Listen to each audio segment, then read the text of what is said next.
సాంబార్లోకైనా, పప్పుచారులోకైనా, రసంలోకైనా, పచ్చి పులుసులోకైనా నంచుకుని తినడానికి ఒక మంచి ఫ్రై ఉంటే బాగుండు అనుకుంటాం కదా. ఆ టైంలో ఈ ఫ్రై అనేది మనకి చాలా బాగా నచ్చుతుంది. అలాగే టేస్ట్ కూడా చాలా బాగుంటుంది. ఆలస్యం ఎందుకు, మరి ప్రాసెస్ మొదలెట్టేద్దామా? నాతో పాటు వచ్చేయండి. ఒక గిన్నెలో వాటర్ వేసుకుని దానిలో కల్లుప్పు వేసుకుని పక్కన పెట్టుకోవాలి. పచ్చ అరటికాయని ఒకటి తీసుకుని దాన్ని శుభ్రంగా వాష్ చేసుకుని చూపించిన విధంగా కట్ చేసుకుని పీలర్ తో ఈ విధంగా స్కిన్ మొత్తం కూడా తీసుకుని ఈ విధంగా స్లైసెస్ లాగా కట్ చేసుకోవాలి.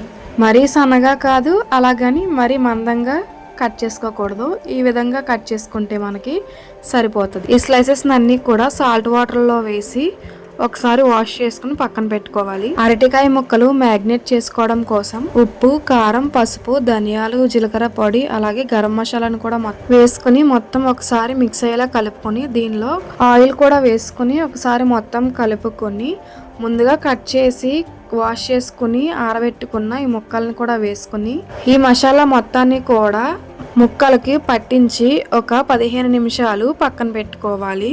ఇప్పుడు స్టవ్ వెలిగించి అట్లు వేసుకున్న ప్యాన్ పెట్టుకుని దాంట్లో ఆయిల్ వేసుకోవాలి. ఆయిల్ వేడైన తర్వాత మనం మ్యాగ్నేట్ చేసి పెట్టుకున్న అరటికాయ ముక్కల్ని ఒకదాని తర్వాత ఒకటి వేసుకుని రెండు పక్కల వేయించుకోవాలి. ఈ ప్రాసెస్ మనం మీడియం ఫ్లేమ్ లో చేసుకుంటే సరిపోద్ది. ఇప్పుడు దీనిలో కొంచెం కరివేపాకు కూడా వేసుకుంటే టేస్ట్ అండ్ స్మెల్ కూడా చాలా బాగుంటది. మధ్య మధ్యలో అటు ఇటు తిప్పుతూ రెండు వైపులా కూడా ఉడికే విధంగా ఫ్రై చేసుకోవాలి.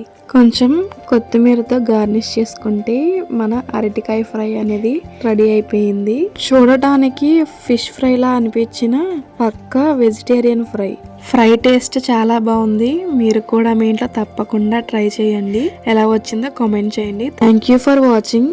మరిన్ని న్యూ రెసిపీస్ కోసం మన ఛానల్ని సబ్స్క్రైబ్ చేసుకోండి.